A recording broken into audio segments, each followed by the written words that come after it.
Imagine you've got $2 million in your retirement portfolio, and you're trying to figure out what retirement might look like. Or maybe you've already retired, but you still have questions. Do I need Roth conversions? How can I pay less taxes? When's the best time to start Social Security? Am I spending too much, or maybe can I actually spend a little bit more? That's the situation that today's clients find themselves in. They decided that they have questions and they need help getting the answers. Hi, I'm Rob Bacharach, financial planner and fiduciary with RB Wealth. Today, we're looking at Frank and Joanna Miller.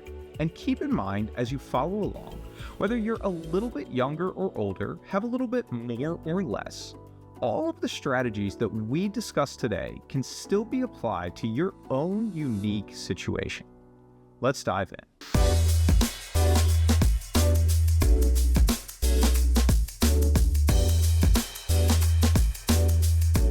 Let's take a quick look at Frank and Joanna Miller's current assets. They have around $250,000 in joint non-retirement assets. Frank has around $1.5 million inside of his current employer's 401k. And then they both have a variety of other accounts. Joanna has a 403b, Roth IRAs, whole life insurance policies. And then, of course, they have the two properties that we mentioned as well. And in addition, 2 cars and some jewelry and other collectibles to account for when we're totaling net worth. As far as expenses go, Frank and Joanna Miller are intending to spend $120,000 a year in living expenses during retirement. And again, the $120,000 a year does not include their mortgages on their properties, their early retirement medical insurance premiums, or other insurance policies that they already have in place today. For Frank and Joanna Miller, for Frank, we are estimating his Social Security at age 62 to be about $32,000 a year, and Joanna's at age 62 to be $13,000 a year. Additionally, when Joanna turns age 65, she has a pension that will also kick in for $12,000 a year. Once we've entered the client's detailed personal financial information, the first thing that we like to do with all clients is flip over to our cash flow report. Our cash flow report is going to be the first place that we can most easily review with the clients to make sure all the numbers that we have entered into the computer and the financial planning software are aligned with what they have going on in reality. Let's take a look. What you're seeing here on the screen is a 5-year cash flow report. This is one of my favorite reports that we use with all clients, young and old. The reason that I like this report so much is because it gives us a nice breakdown of where the client sits today, and it tells us how much the client is likely going to need to withdraw from their retirement accounts and investable assets in the early years of retirement. What the report shows us here is that after they account for all of their income and include all of their expenses, including insurance premiums, taxes, and the like, this tells us with the total amount of money they have going out, this is the approximate figure that Frank and Joanna Miller are going to need to be withdrawing in those early years. As we can see here, the numbers do fluctuate a little bit based on the exact timing of Social Security turning on at their age 62 birthdays. For the start of the plan, we're going to assume that Frank and Joanna Miller start taking those Social Security withdrawals right away in the beginning of retirement. Once we've reviewed the cash flow report and we can see and agree with the client that the numbers that we have here are aligned with what their expectations are, now we can flip over to where we look at our first glance at long-term projections to see what Frank and Joanna Miller's current financial situation looks like heading out into retirement. What we're looking at here today is an estimated lifetime portfolio value for Frank and Joanna Miller. The image that we have here is factoring in all of the items that we've just reviewed. It's factoring in their expected living expenses, the amount of money that they have to withdraw from.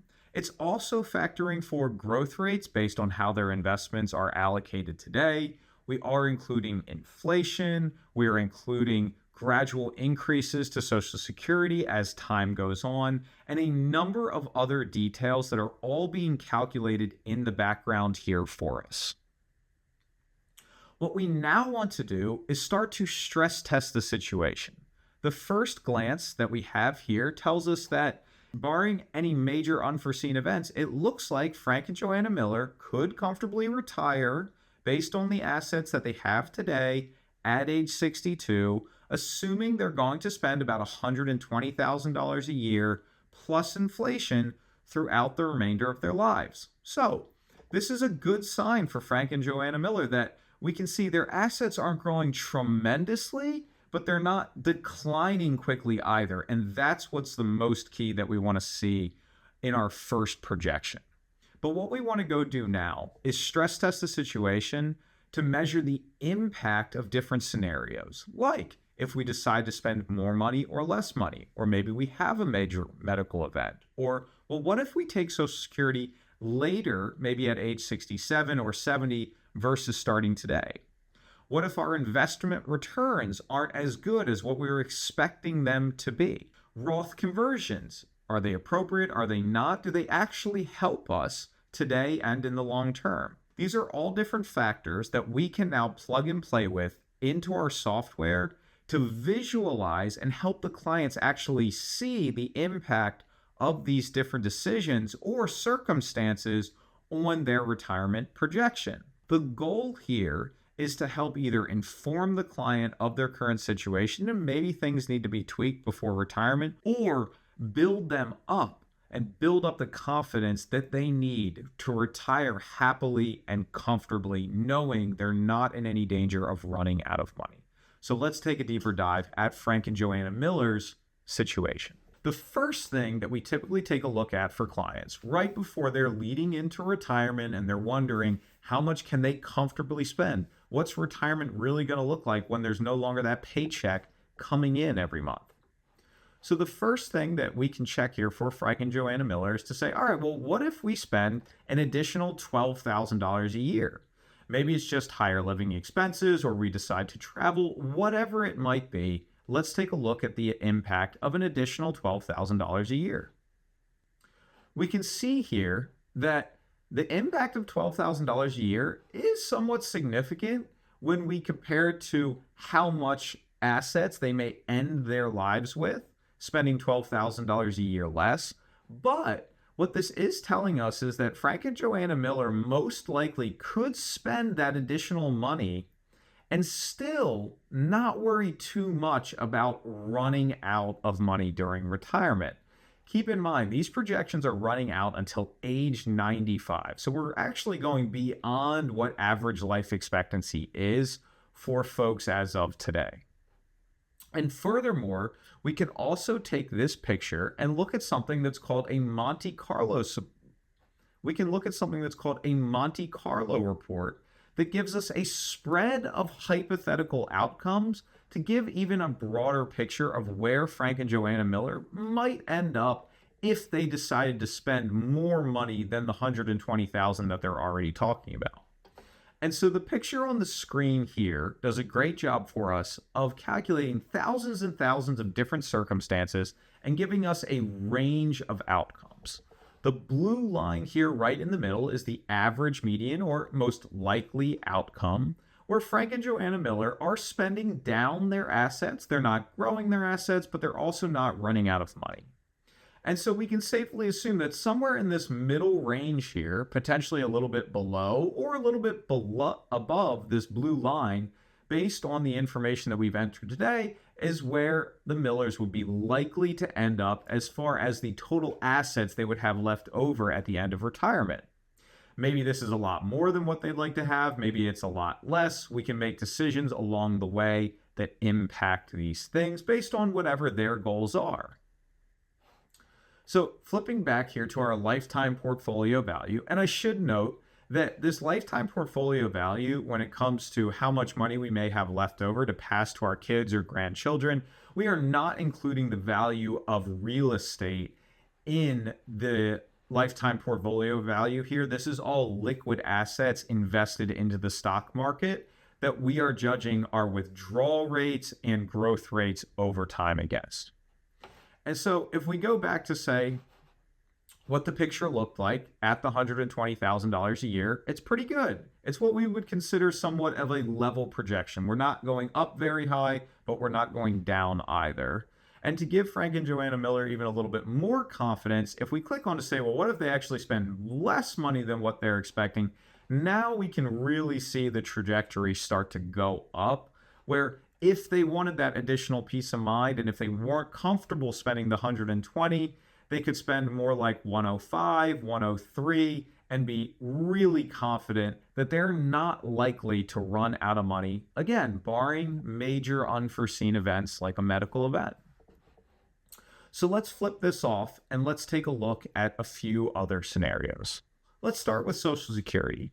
As it stands today, we are assuming that Frank and Joanna Miller are going to take their Social Security right in the beginning of retirement at age 62. So let's take a look at if they were to delay that Social Security till a later date, like age 70, what is the impact of that decision? We can see here, the software is telling us that delaying Social Security is not likely the right move for Frank or Joanna Miller. Let me explain why. In the early years of retirement, if we don't have large buckets of non-retirement assets to pull from, or we don't have income from, say, pensions or real estate investments and other types of non-market-based securities to provide our income during retirement, that means that as soon as we do retire, we're going to immediately start withdrawing from our portfolio.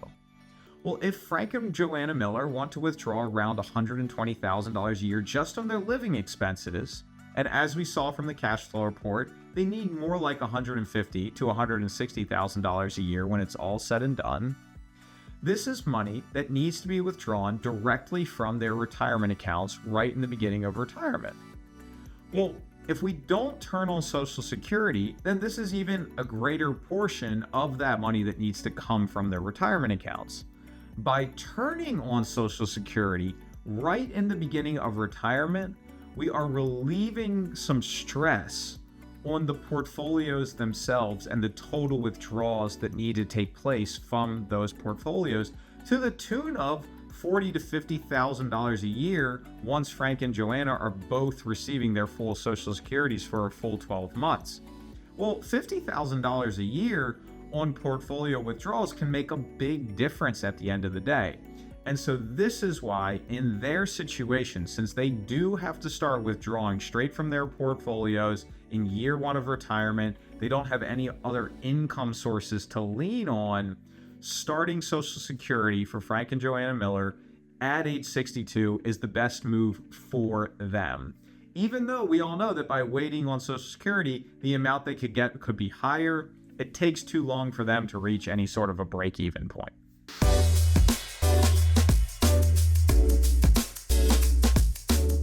Another factor that we just want to consider, even when folks are dead set on retiring at age 62, but we can also feel at the same time they're a little concerned about how much money they have and how much they want to spend, or maybe there's some really large expenses they're anticipating in the early years of retirement. We want to be able to show them the impact of what if you were to work for just a couple of more years? What sort of impact would that have on the long-term projections? Does it make a big difference or not? Sometimes it does, sometimes it doesn't, but let's take a look for the Millers. Frank and Joanna Miller are both working. Frank makes a really good income. He makes about $350,000 a year. Joanna makes around $50,000 a year. Between the two of them, that's $400,000 a year. So let's see what their situation looks like if they were to work until age 65 instead of retiring at age 62. Well, we can see here that the impact that working for Frank and Joanna Miller for just another 3 years has a tremendous impact on their long-term projections. So much so that we could even come in here and say, well, what if they did work those additional years and then they decided to also be able to spend more during retirement because they sucked it up and worked for a few more years? what does that situation look like? Well, now all of a sudden, spending more than they expected in retirement has a very minor impact on their long-term projections. As we can see here, the additional savings and growth of their investments over those 3 years completely counters the impact of spending more during retirement. So to show you that again here, right now we're retiring at 65 instead of 62 and spending more in retirement.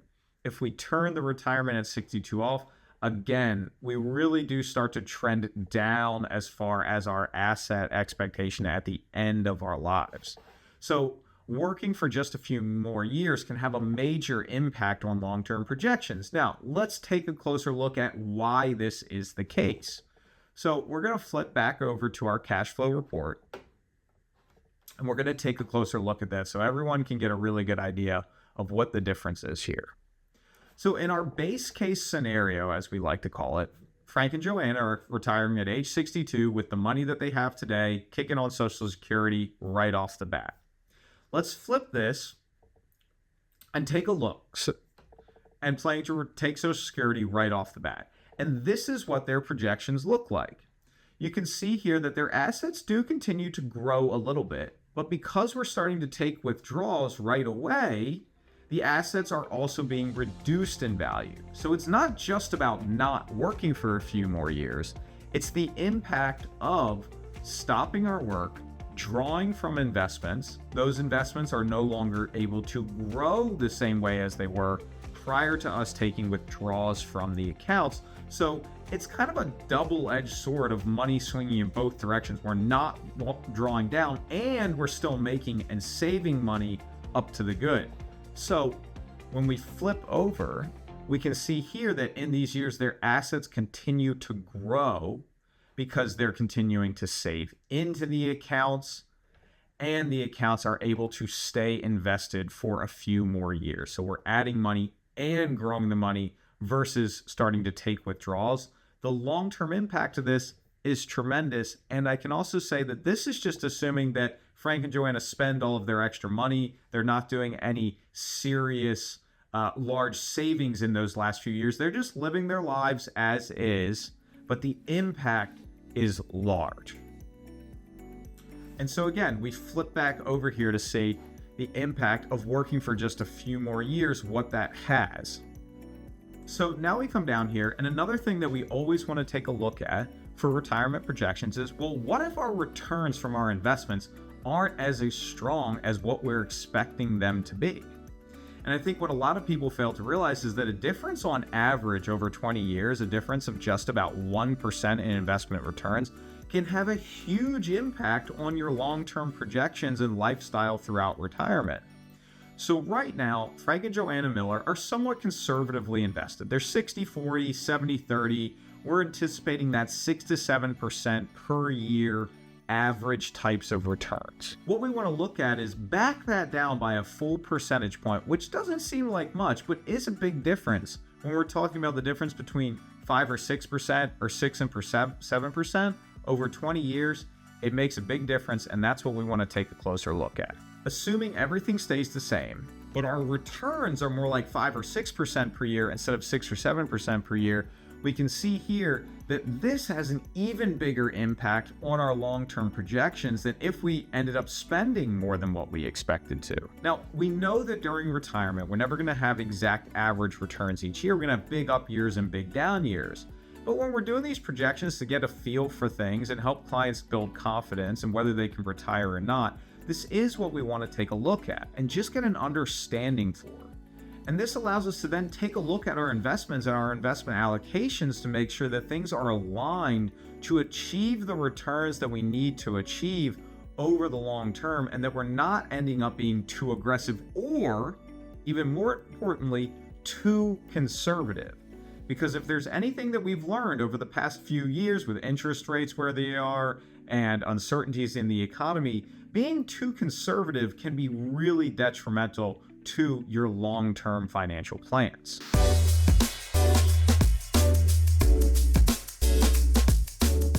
Finally, we want to wrap up here today talking about something that's on just about everybody's minds when it comes to retirement, and that's Roth conversions.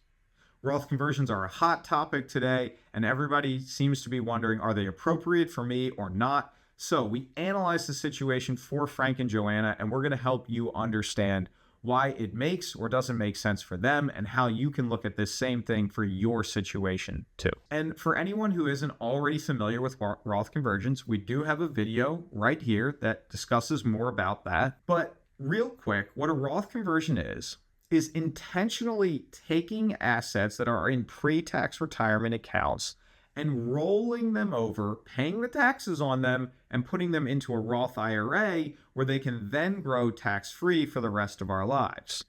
The key here is the difference between us deciding to intentionally pay taxes on the money today versus paying taxes on the money later in life when RMDs kick in, required minimum distributions. That's the age at which the government says, hey, we don't really care whether you need this money or not. It's been in pre-tax accounts for a long time. You've never paid taxes on this money. So we're making you withdraw a certain percentage each year.